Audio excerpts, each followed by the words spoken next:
Hi guys, welcome. This is your Sameer Kohli sir with another lecture of the topic called probability. Last lecture तक 13.5 के से पहले के दो examples थे वो हमने करे थे और एनसीईआरटी की 13.5 का क्वेश्चन नंबर 1, 2, 3, 4 और 5 हम लोगों ने कर लिया था. बाकी मैंने आप लोगों को करने के लिए दिया था. दीज आर क्वेश्चन नंबर 6, 7, 8, 9, 10, 11, 12 जो भी आगे हैं. आराम से क्वेश्चन नंबर अगर 7 हो तो क्वेश्चन नंबर 6 को एक बार ढंग से पढ़ो. वो क्या कह रहा है? अ bag consist of 10 balls. A bag consist of 10 balls with one of the digits 0 to 9. With one of the digits 0 to 9, if 4 balls are drawn successively with replacement. With replacement का मतलब होता है एक निकाली, वापस डाली, निकाली, वापस डाली, निकाली, वापस डाली, निकाली, वापस डाली. हर बार 10 में से ही बॉल्स चूज हो रही हैं. What is the probability none is marked with digit 0. यहाँ पर बॉल्स हैं 0, 1, 2, 3, 4, 5, 6, 7, 8, 9. पंगे ले रहे हैं, टाइम पास कर रहे हैं. 1, 2, 3, 4, 5, 6, 7, 8, 9, 10. 10 बॉल्स होती हैं 0 से लेकर 9 तक. 4 बॉल्स निकाली जा रही हैं. टोटल ड्रॉज जो है वो 4 है.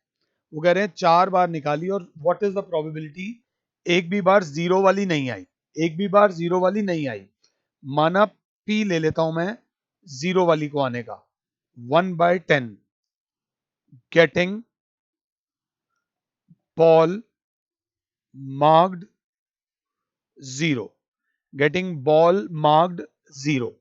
तो क्यू क्या हो जाएगा? 9/10 getting ball marked non zero. हमने सक्सेस जो ली थी वो ली थी जीरो वाली बॉल. तो फेलियर क्या हो गया? नॉन जीरो वाली सारी बॉल्स. ये सारी बॉल्स जो हो गई ये हमारा फेलियर हो गया. और वो बोलते हैं what is the probability none is marked with digit 0. मतलब हमें जो सक्सेस मिले वो 0 बार मिले. हमें जो सक्सेस मिले वो 0 बार मिले. तो हमारा जो आंसर होगा that will be 4C0. Success की पावर 0 और फेलियर की पावर 4. 4C0 होता है 1. किसी भी चीज की पावर 0 होती है 1. क्यू दे रखा है 9.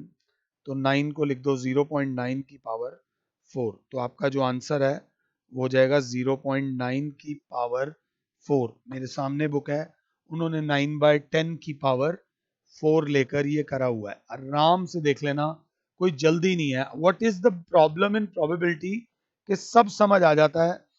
बट अगर एग्जाम में हल्की सी डिजिट बदल कर आ गया, कोई चीज बदल कर आ गया, तो वहीं पर गड़बड़ हो जाएगी. जैसा कि हमारा अगला सवाल है, ऐसा मेरे किसी बड़े क्लोज बच्चे के साथ नुकसान हुआ है. 7th क्वेश्चन को ध्यान से देखना. वो कहता है कि in an examination there are 20 true and false questions. तो चलो जी, टोटल क्वेश्चंस कितने हैं? 20. जय माता दी. Suppose a student tosses a fair coin to determine his answer to each question. सिक्का उछालूंगा, हेड आएगा तो ट्रू कर दूंगा, टेल आएगा तो फॉल्स. मतलब पूरा तुक्का. पूरा जो आंसर्स वो करने वाला है वो तुक्के के ऊपर बेस्ड करने वाला है. प्रॉपर तुक्का तीर चलाने वाला है. आगे, if the coin falls heads he answers true, if it falls tails he answered false. Find the probability that he answered at least 12 correctly. At least 12 correctly. क्योंकि तुक्के पे चल रहे हैं भाई साहब, तो भाई साहब के सही होने की probability probability of him being correct हो जाएगी 1/2. तो गलत होने के चांसेस हो जाएंगे 1/2. He answered, find the probability that he answers at least 12 questions correctly. तो अब 12 मतलब एटलीस्ट 12 मतलब 12, 13, 14, 15, 16, 17, 18, 19 और 20. एटलीस्ट 12 का मतलब होता है 12 या 12 से ज्यादा. तो probability of x greater than equal to 12 बराबर होगी 20C12 1/2 की पावर 12 और दूसरे 1/2 की पावर 8, 12. अगला 13, 20C13 1/2 की पावर 13 दूसरे वाले 1/2 की पावर 7, 20C14 1/2 की पावर 14, दूसरे वाले 1/2 की power 6 dot dot dot dot 20C20 1/2 की पावर 20 और दूसरे 1/2 की पावर 0। बहुत ध्यान से अगर कोई बच्चा देख रहा है तो वो बोलेगा सर ये 12 और 8 1/2 की पावर 20 आ रहा है, 1/2 की पावर 20 कॉमन आ रहा है, 1/2 की पावर 1/2 की पावर 20 कॉमन आ रहा है, अंदर ब्रैकेट में बचेगा sir 20C12 plus 20C13 plus 20C14 dot dot dot dot 20C20। This is the final answer. अगर मैं समझा पाया हूं, ही आंसर्ड एटलीस्ट 12 करेक्टली। कम से कम 12 आंसर उसके सही आए, 12 या 12 से ज्यादा।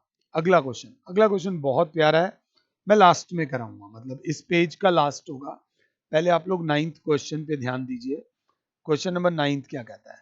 इन a multiple choice questions with 3 possible answers. बच्चे ये पे ध्यान दे लेना, ये लाइन बहुत इंपॉर्टेंट है। यहाँ 3 पॉसिबल आंसर्स हैं, इस लॉजिक को समझो। एग्जाम में 5 पॉसिबल आंसर करके भी आ सकता है, एग्जाम में आपको 4 पॉसिबल आंसर करके भी आ सकता है। आमतौर पे मल्टीपल चॉइस में 4 होते हैं, बट इसमें उन्होंने 3 दे दिए हैं। तो ये जो बात बोल रहा हूं उसकी वैल्यू है। आपको सब टीचर्स पढ़ा रहे हैं और सब सेम फॉर्मूला पढ़ा रहे हैं, बट इम्पैक्ट वाली बात बता रहा हूं। यहां पर 3 पॉसिबल आंसर्स बोला है। अगला, on a multiple choice examination with 3 possible answers for each of the 5 questions. Questions कितने हैं? 5। What is the probability that candidate will get 4 और मोर करेक्ट जस्ट बाय गेसिंग? तुक्का मार के। 3 ऑप्शंस हैं, तुक्का मार के सही होने की प्रोबेबिलिटी क्या होगी? 1/3 और गलत होने की प्रोबेबिलिटी 2/3। मगर अभी मैं स्टार्ट नहीं करा रहा, सपोज 4 ऑप्शन होती तो सही होने की प्रोबेबिलिटी होती 1/4, गलत होने की प्रोबेबिलिटी होती 3/4। यहां पर सिर्फ गेस वर्क की बात चल रही है। एग्जाम में ऐसा भी आ सकता है कि 5 ऑप्शंस वाला भी आ जाए। तो अगर 5 ऑप्शन हुई, अगर 5 ऑप्शन हुई तो सही होने की प्रोबेबिलिटी होगी 1/5, गलत होने की प्रोबेबिलिटी होगी 4/5। ये ध्यान दे लेना, ये गलती हुई है मेरे बड़े क्लोज स्टूडेंट से, हो गई थी। What is the probability that candidate will get 4 और मोर आंसर जस्ट बाय गेसिंग? तो सबसे पहले guess, probability 1/3 being correct by guessing, Q 2/3 being wrong. By guessing he will get 4 or more correct answers. तो R will be 4, 5, 6। नहीं sir 6 नहीं होगा, ये 6 मैंने जानबूझ के गलत लिखा था। 5 क्वेश्चन है तो भैया 5 से ज्यादा तो ठीक नहीं हो सकते।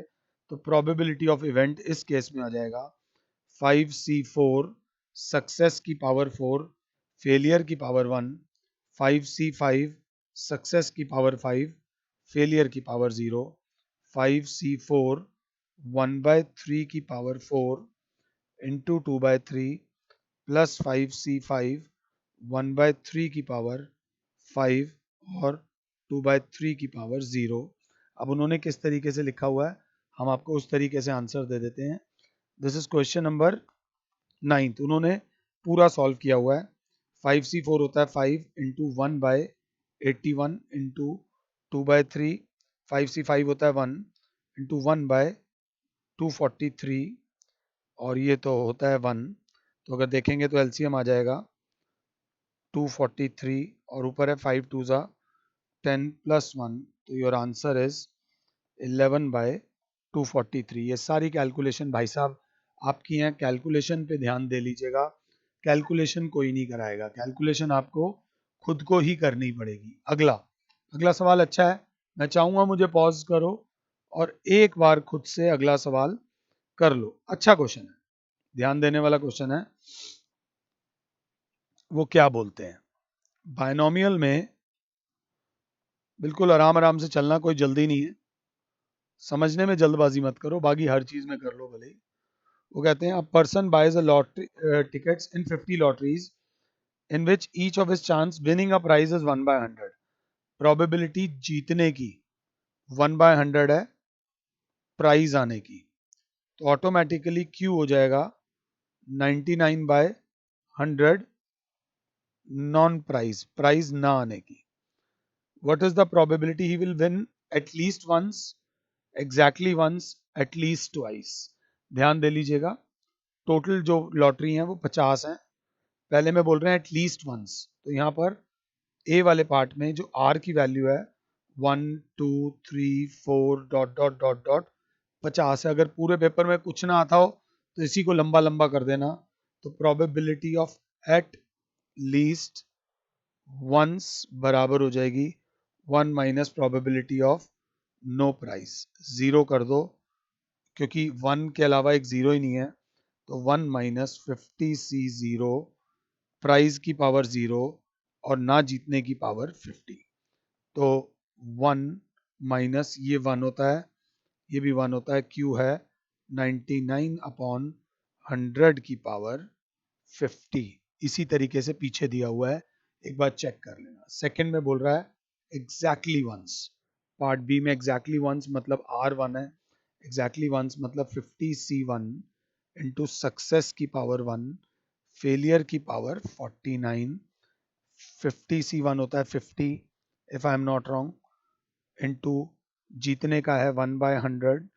इंटू 99/100 की पावर 49, थोड़ा सा उन्होंने सॉल्व किया हुआ है, 51 जा 52 जा 1/2 इंटू 99/100 की power 49। This is your part B.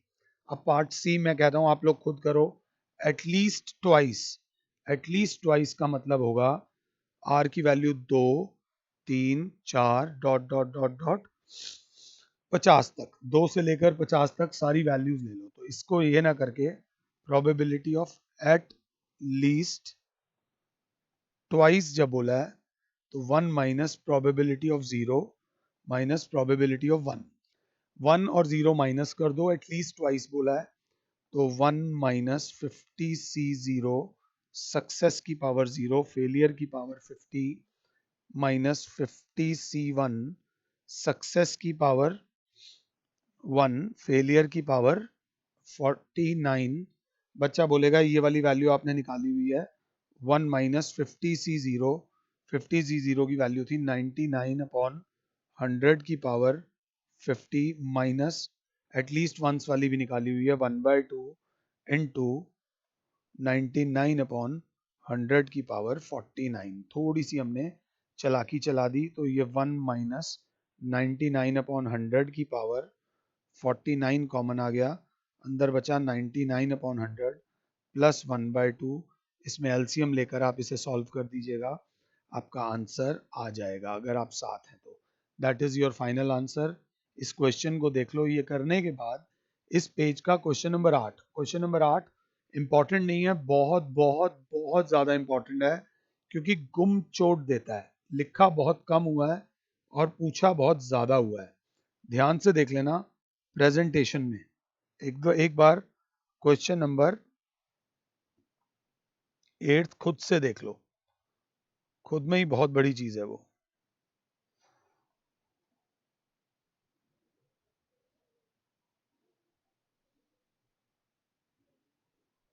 बोल रहा है कि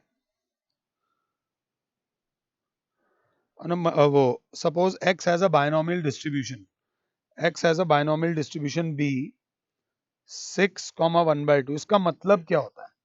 इसका मतलब ये होता है बच्चे, जो पहली वैल्यू होती है वो n होती है और जो दूसरी वैल्यू होती है वो सक्सेस p होती है। ये याद रख लेना। अगर n 6 है और p 1/2 है और अगर p 1/2 है तो ऑटोमेटिकली q भी 1/2 हो जाएगा। वो कह रहा है show that x is equals to 3 is the most likely outcome। x is equals to 3 is the most likely outcome, मतलब x is equals to 3 के आने के चांसेस सबसे ज्यादा हैं। तो अब ये कैसे करें? उन्होंने हल्का सा हमारे को बता रखा है, हम बनाएंगे प्रोबेबिलिटी डिस्ट्रीब्यूशन टेबल, जिसमें x की वैल्यू 0 1 2 3, 4, 5 और 6 तक जाएगी, जिसमें जो x की वैल्यू है वो 6 तक जाएगी। ध्यान से देखना, अगर 7 हो तो हमें ये शो करना है कि probability of x equals to 3 is the most likely outcome, मतलब जो 3 है उसके आने के चांसेस सबसे ज्यादा हैं। तो सबसे पहले अगर क्लास 7 है तो पहले क्लास करेगी x इक्वल्स टू 0 के चांसेस निकालेगी। हमारे पास है क्या क्या, हमारे पास n दे रखा है 6, p दे रखा है 1/2, तो q भी हो गया 1/2, r की वैल्यू इस केस में 0 लेंगे।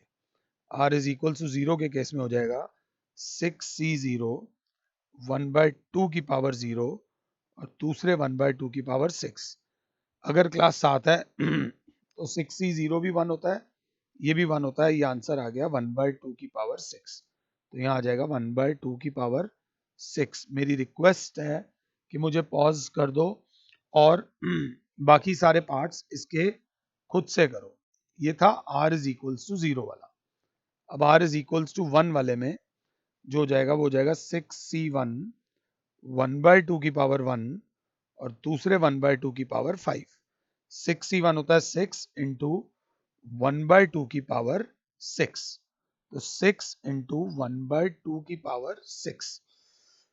अब अगर ध्यान से देख रहे हो तो बच्चा बोलेगा जो x इज इक्वल्स टू 1 आया है वो x इज इक्वल्स टू 0 से 6 गुना ज्यादा आया है। जो ये पहले वाला था ये 1/2 की पावर 6 आया है, ये 1/2 की पावर 6 के आगे 6 लग गया है, 6 टाइम्स आ गया है।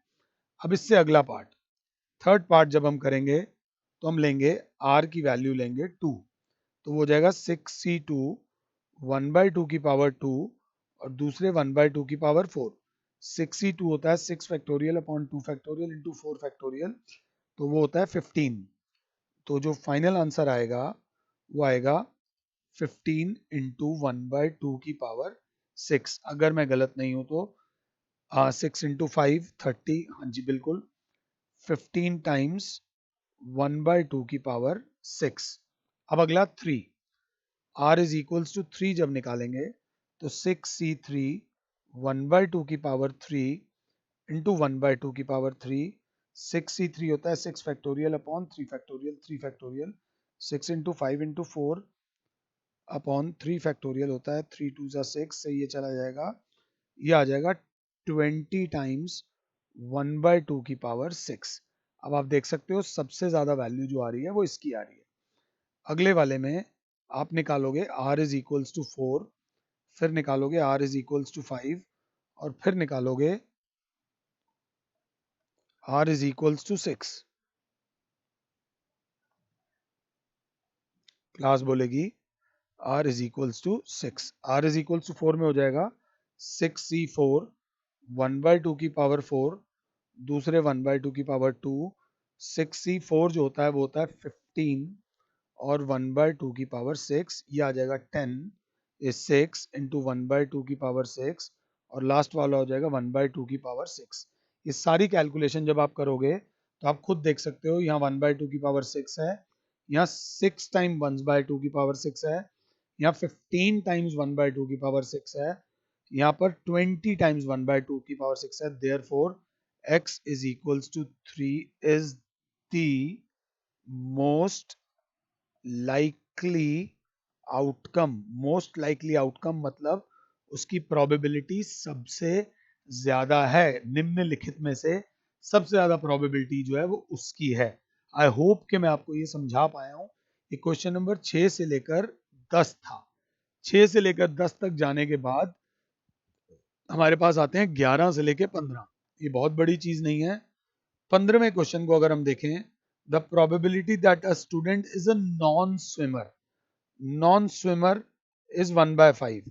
नॉन स्विमर, हमें जब क्वेश्चन ना समझ आए थोड़ा बहुत नोट्स लिखाना, तो Q हो जाएगा 4/5 कि बच्चा स्विमर है। जय माता दी। What is the probability that out of 5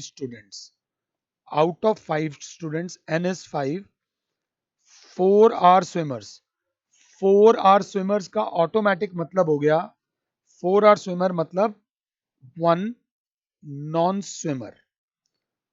ये बस लैंग्वेज को पकड़ना, क्योंकि हमने सक्सेस जो लिया है वो नॉन स्विमर को लिया है, तो हमारा जो आर हो जाएगा वो 1 हो जाएगा, आर 4 नहीं होगा। देखो, शुरुआत करी नॉन स्विमर से और प्रोबेबिलिटी मांग रहे हैं स्विमर की। यही इस क्वेश्चन का कैच था। 4 स्विमर मतलब एक नॉन स्विमर, तो हमारी जो प्रोबेबिलिटी हो जाएगी वो हो जाएगी 5c1 नॉन स्विमर की पावर 4 और स्विमर की पावर 1। तो क्लास अगर ध्यान से देखेगी, ओ सॉरी, नॉन स्विमर की पावर 1, स्विमर की पावर 4, तो 5c1 1/5 की पावर 1 और 4/5 की पावर 4। 5c1 होता है 5 इंटू 1/5 इंटू 4/5 की पावर 4, ये से ये कट जाएगा 4। तो हमारा जो आंसर आ रहा है वो ऑप्शन सी है। हम एक बार इसको, इन्होंने 5c4 करा है, हमने 5c1 करा है, हमारा गलत नहीं है। इन्होंने जो दे रखा है क्वेश्चन नंबर 15 का ऑप्शन ए दे रखा है, ऑप्शन ए और ऑप्शन सी दोनों सही हैं। 5c4 और 5c1 वन इक्वल होता है।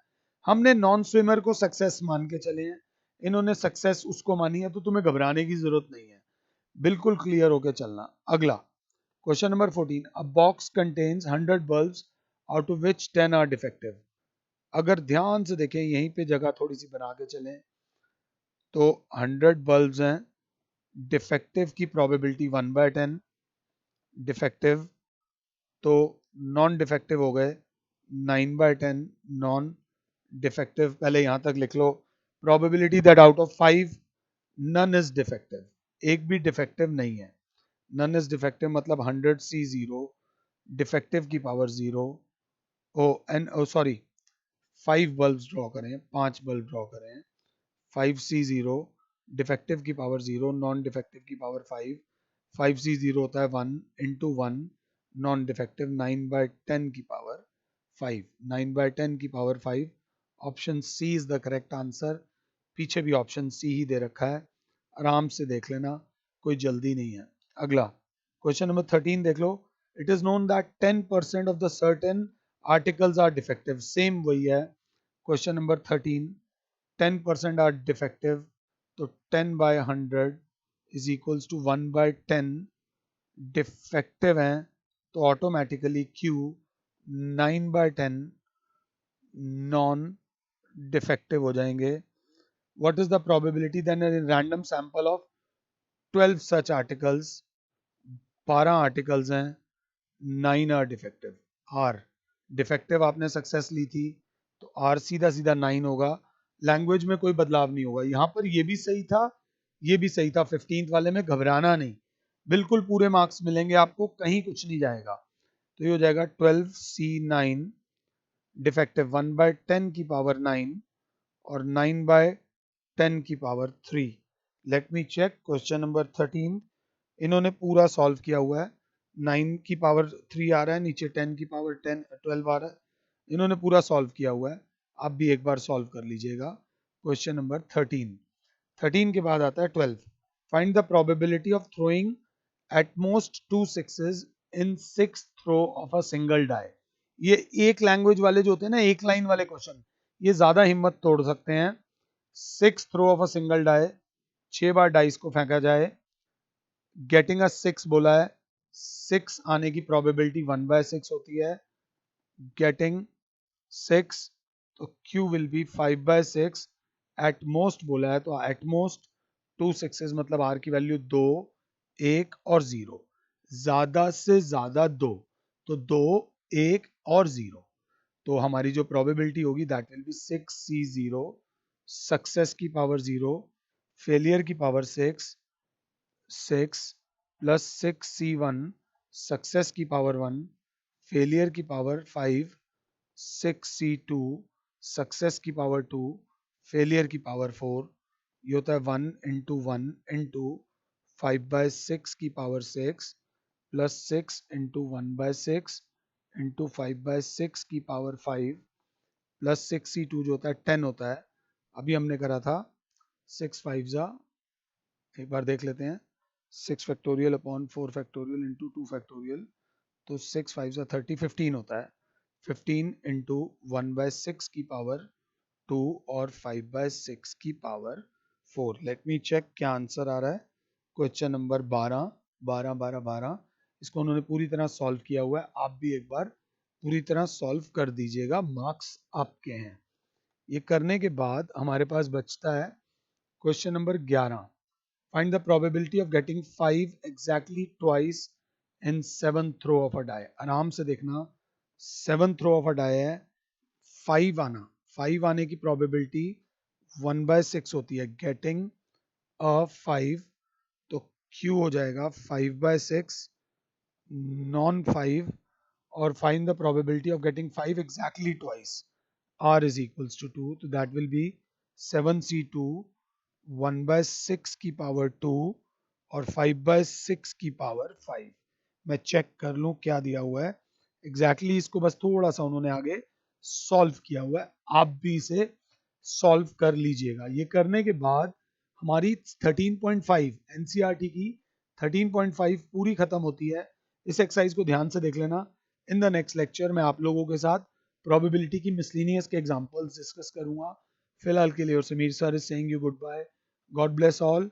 जय माता दी। खुश रहो भैया, और औरों को भी खुश रहने दो।